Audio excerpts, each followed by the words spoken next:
The first task is create a user as an administrator. To do this task, let's go to the site.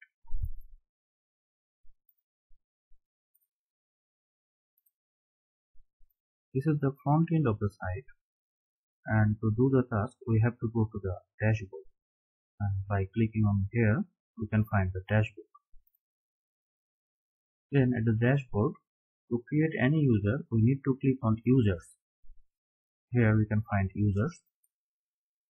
Then as we are creating a new user, so we have to click on add new.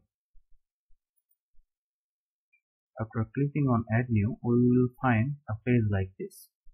Here we have to fill up these boxes.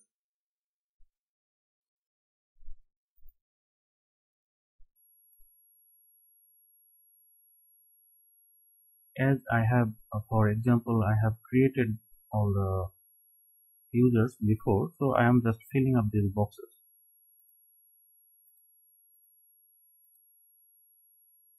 Okay, so the main part here is choosing the role of a user.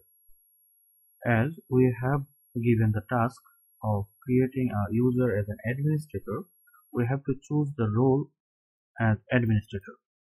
If we click on here at the role option, we can see subscriber, contributor, author, editor, administrator. So for this task we will choose administrator.